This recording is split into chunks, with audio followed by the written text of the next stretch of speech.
आज हम भक्तिमती सरस्वती के जीवन चरित्र को श्रवण करेंगे। उन्हें बहन सरस्वती के नाम से भी जाना जाता है क्योंकि उन्होंने भगवान को भाई रूप में स्वीकार किया था। सरस्वती माता पिता की बड़ी ही लाडली लड़की थी। इसी से उसके लालन पालन में माता पिता ने कुछ भी उठा नहीं रखा था। उसको कहीं जरा सी भी मनोवेदना हो, यह माता पिता को असह्य था। इकलौती संतान थी, संपन्न घर था और माता पिता के हृदय में स्नेह की सरिता उमड़ती रहती थी। 12 वर्ष की अवस्था में उसका विवाह एक संपन्न घर के सुदर्शन नामक लड़के से कर दिया गया। 3 साल बाद द्विरागमन हुआ। सरस्वती के विवाह और द्विरागमन से बहुत बड़ी धनराशि खर्च की गई, प्रचुर दहेज दिया गया। सरस्वती सचमुच योग भ्रष्टा थी।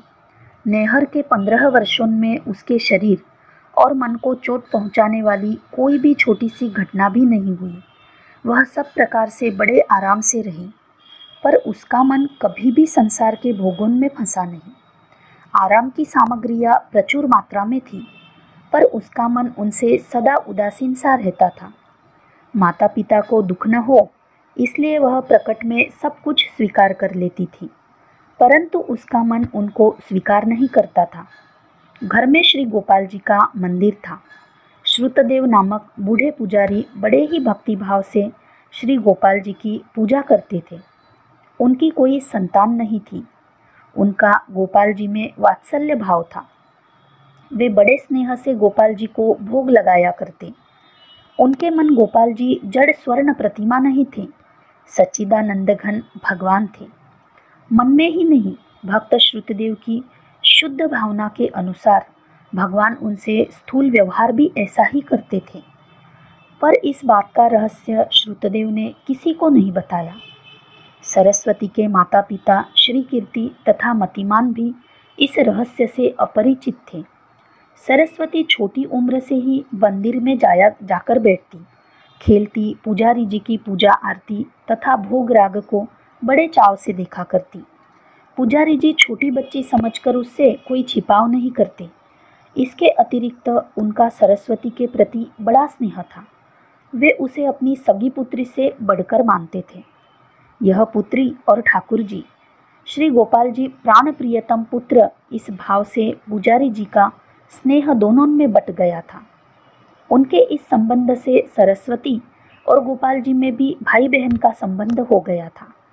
छोटी बालिका अपने गोपाल भैया से बड़ा प्यार करती, बाल्य भाव से उन्हें खिलाती पिलाती, उनके साथ खेलती, शुद्ध प्रेमालाप करती। श्रुतदेव जी बड़े प्रसन्न होते। सरस्वती की बुद्धि बहुत तीव्र थी। वह पुजारी जी से गीता, रामायण, पुराण तथा अन्य शास्त्र ग्रंथ बड़ी लगन से पढ़ती और समय समय पर श्री भगवान के स्वरूप तथा लीला के संबंध में पूछा करती। श्रुतदेव जी को वह पिता से बढ़कर मानती और उनके उपदेशों और वचनों को कार्य रूप में परिणत करने की चेष्टा करती। इससे उसका जीवन पवित्र भक्तिमय हो गया था। 9 वर्ष की अवस्था में उसे श्री भगवान के दर्शन का सौभाग्य प्राप्त हो गया था। उसके सरल आग्रह से प्रसन्न होकर साक्षात प्रकट हो भगवान ने भोग आरोग लिया तथा कुछ ही दिनों बाद श्रावणी पूर्णिमा के दिन उसके द्वारा रक्षाबंधन करवाया। श्रुतदेव जी इससे बड़े ही प्रसन्न हुए। इसके बाद तो श्री गोपाल जी के साथ सरस्वती का भाई बहन का संबंध इतना स्पष्ट और सुदृढ़ हो गया था कि दोनों जाने कितनी बार मिले और कितनी बार परस्पर सुख दुख की चर्चा हुई। फिर गोपाल भैया की सम्मति से ही सरस्वती ने विवाह करना स्वीकार किया, इस शर्त पर कि गोपाल भैया को सरस्वती बहन जब याद करेगी तब भी वे उसके पास पहुंच जाएंगे। सरस्वती को अपने बाल्य जीवन में पिता माता के द्वारा जो सब प्रकार सुख सुविधा प्राप्त हुई, इसमें गोपाल भैया की करामत थी और सरस्वती के विवाह तथा द्विरागमन में गोपाल भैया का बड़ा हाथ था। दहेज की सामग्री, अतिथियों का स्वागत सत्कार, सबकी सात्विक प्रसन्नता आदि की व्यवस्था सरस्वती के पिता मतिमान को आश्चर्य में डालने वाली थी। कहाँ से कैसे कब क्या होता था, इसका उन्हें पता ही नहीं लग पाता था। न मालूम कहाँ से उनके इतने कार्यकुशल मित्र आ गए थे और इतनी सुमुखी सयानी देवियाँ घर में आ गई थी श्री कीर्ति के काम में सहयोग देने। उन्हें पता ही नहीं था कि यह सब सरस्वती के भैया गोपाल की कृपा शक्ति के खेल है। द्विरागमन हो गया। सरस्वती ससुराल चली गई। गोपाल भैया गुप्त रूप से बहन को पहुंचाने साथ गए और 2-3 दिन वहां रहकर उसे सांत्वना देकर लौटे। सरस्वती के पति सुदर्शन बड़े ही सात्विक प्रकृति के साधु पुरुष थे। उनमें जगत के छल छंद का कहीं गंध लेश भी नहीं था। पिता का घर संपन्न था। माता पिता निष्ठावान धार्मिक थे। घर में सब प्रकार से सुख था। सरस्वती का जीवन बहुत आनंद से बीत रहा था। गोपाल भैया बीच बीच में आकर बहन से मिल जाया करते और बातों ही बातों में उसे उपदेश भी दिया करते तथा अपने स्वरूप का तत्व समझाया करते थे। एक दिन सरस्वती ने श्री गोपाल जी से कहा, भैया मैं छोटी थी तब तो कुछ समझती नहीं थी। तुम्हारी छोटी सी मूर्ति मुझे बड़ी प्यारी लगती थी। पुजारी जी पूजा करते तब मुझे ऐसे लगता था तुम मानो हंस रहे हो। वे भोग लगाते तब मुझे लगता था तुम खा रहे हो। मेरी बाल सुलभ श्रद्धा थी। फिर एक दिन जब मैं पुजारी जी से अड़ गई कि आज तो मैं ही भोग लगाऊंगी, तब उन्होंने बहुत समझाया पर मैंने अपना हट नहीं छोड़ा। उस समय मुझको लगा तुम मानो पुजारी जी से कह रहे हो कि सरस्वती भोग लगाना चाहती है तो तुम क्यों रोकते हो। मुझे इसके हाथ का भोग ग्रहण करने में बड़ी प्रसन्नता है। पता नहीं उन्होंने तुम्हारी बात सुनी या नहीं सुनी, परंतु तुरंत ही मुझसे कह दिया कि तुम भोग लगाओ। और पता नहीं इतना कहकर वे क्यों बाहर चले गए। मैंने भोग रखा, पर्दा लगाया, पर तुमने खाया नहीं। भैया मुझे उस दिन की बात अच्छी तरह याद है।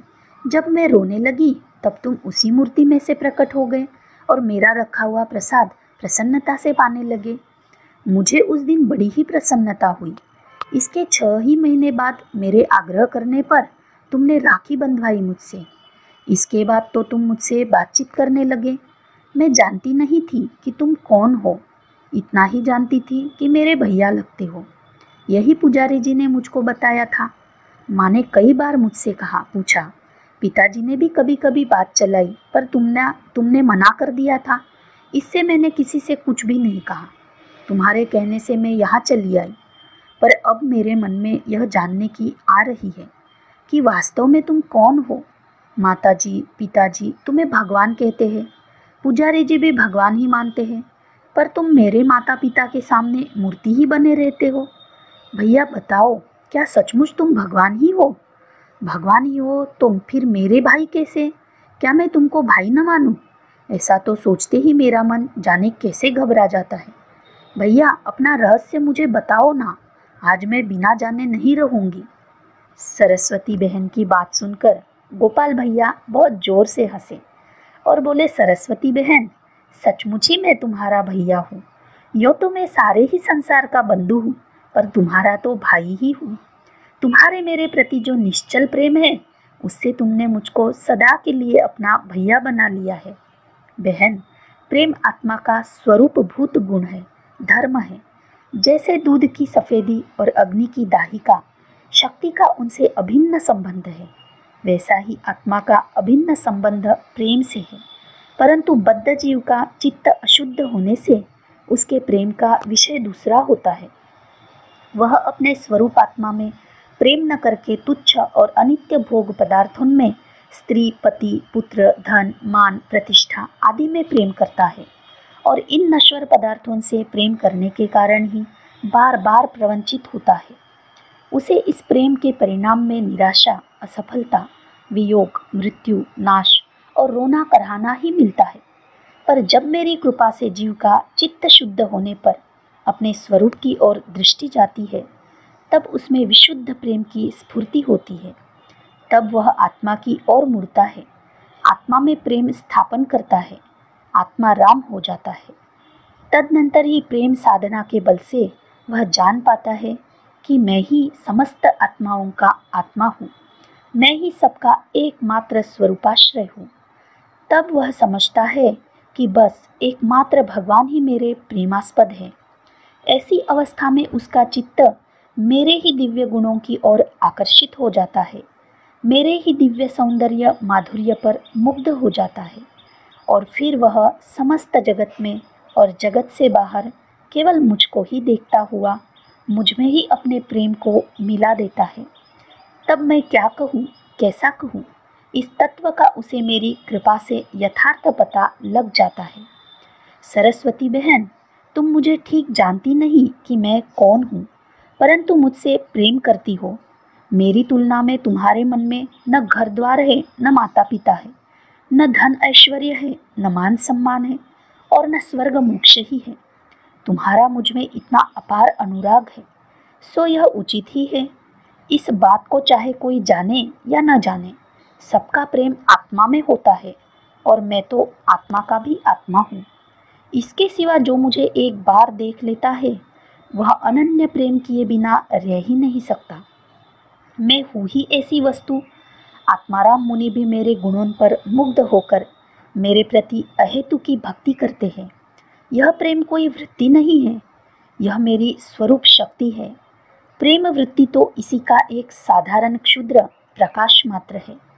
भाई के पवित्र भाव से तुम में मेरे प्रति यह जो अप्रतिम प्रेम है, यह मेरे यथार्थ स्वरूप का ज्ञान तुमको अपने आप ही करा देगा। वस्तुतः मेरे स्वरूप का पता कोई भी पुरुषार्थ के द्वारा नहीं प्राप्त कर सकता।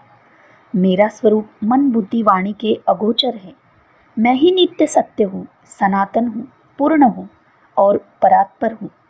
जो कुछ भी दृश्य वर्ग है, सब न तो मुझसे भिन्न रूप से सत है, और न वह इंद्रजाल की भांति सर्वथा असत ही है। यह जो कुछ है सब मैं ही हूँ, पर जिस रूप में यह दिखता है उस रूप में नहीं। इस दृश्य में परिवर्तन होता है, परंतु प्रत्येक दृश्य की आग में मैं नित्य सत्य स्वरूप से विराजित हूँ। यह परिवर्तन तो मेरा लीला विलास है। प्रलय में जगत मुझ में लीन होता है, और सृष्टि के आरंभ में फिर मुझे से ही उद्भूत हो जाता है। अनंत विश्व ब्रह्मांड सब मुझ में है। मैं अनंत विश्व ब्रह्मांडों में हूँ, और मैं ही उनसे अतीत अचिंत्य रूप हूँ। जो कुछ भी प्रत्यक्ष या अप्रत्यक्ष है, जो कुछ जगत या जगततीत है, जो कुछ भी है या नहीं है, सब मैं ही हूँ। मैं सदा अप्रकट हूँ और नित्य प्रकट हूँ। परमाणु परमाणु में मेरा ही नित्य आनंद नृत्य चल रहा है। सुंदर सृजन और भयानक संहार सब मेरे ही लीला स्वरूप है। इतना सब होते हुए भी मैं तुम्हारा अपना और परम प्यारा गोपाल भैया हूँ। तुम मुझे नित्य भैया मानो और मैं तुम्हें नित्य बहन मानूंगा। देखो, तुम्हारा यह पति तेरा पुराना भक्त है। यह पहले अवंतिकापुर में ब्राह्मण था, वहाँ भी तुम इसकी धर्मपत्नी थी और मेरी परम भक्ता थी। मेरे किसी लीला संकेत से तुम दोनों को फिर यहाँ जन्म लेना पड़ा। अब तुम दोनों मेरी भक्ति करके सफल जीवन होोगे और मेरे दुर्लभ परम धाम को प्राप्त करोगे। तुम निश्चय समझो कि एक बार जो मेरा हो जाता है वह सदा मेरा ही रहता है। तुम्हारे सदृश महान भाग्यशाली भक्तों को, जो मेरे लिए सारे भोगों की आसक्ति भूलकर सब कुछ त्याग कर मेरे ही हो गए हैं, मैं कभी नहीं छोड़ता। इतना कहकर गोपाल भैया ने सरस्वती के सिर पर हाथ रखा। हाथ रखते ही उसकी बुद्धि में भगवान का तत्व स्वरूप प्रकट हो गया। कुछ ही क्षणों में बुद्धि भी असमर्थ हो चली। अब आगे की बात कौन बताए। भगवान के साथ सरस्वती की किस प्रकार कैसी एकात्मता हुई, इसका किसी को पता नहीं है, परंतु वह समाधिस्थ सी हो गई। श्री भगवान का वरद हस्त उसके मस्तक पर है और वह जड़ पुतली की भांति निस्तब्ध स्थिर है। वह इस समय कहाँ थी, क्या अनुभव करती थी, अनुभव करने वाली कोई सत्ता भी थी या नहीं, कुछ पता नहीं। पर जब कुछ देर के बाद वह जगी, तब देखा गया उसमें अपूर्व विलक्षणता थी। उसकी मुखाकृति ही बदल गई थी। उससे मानो स्निग्ध शीतल तेजो राशि तथा निर्मल शांति की धारा प्रवाहित हो रही थी। भगवान उसकी ओर देखकर मुस्कुरा दिए और वह भी हंसने लगी। तदनंतर भगवान अंतर्धान हो गए। सरस्वती भगवान का प्रत्यक्ष दर्शन और उपदेश प्राप्त करके कृतार्थ हुई। इधर भगवान ने कृपापूर्वक सरस्वती के पति सुदर्शन को भी कुछ ऐसी ही विचित्र प्रेरणा की कि उसे अपने पूर्व जन्म की बात याद आ गई और वह सब का मोह छोड़कर केवल भगवत आराधना में लग गया। अब तो श्री गोपाल जी उसके सामने भी प्रकट हो गए। दोनों पति पत्नी एक ही साध्य, एक ही साधन और एक ही मार्ग का अवलंबन करके भगवान के परम प्रेमी बन गए। अब उनके पास जो कुछ भी था सब भगवान की पूजा का उपकरण बन गया और वे जो कुछ भी करते सब भगवत परायण होकर भगवान की पूजा के लिए ही करते। उनका अलग कोई काम रह ही नहीं गया। इस प्रकार भगवत भक्ति से ओतप्रोत भगवानमय जीवन बिताकर वे दोनों भगवान के परम धाम को प्राप्त हो गए।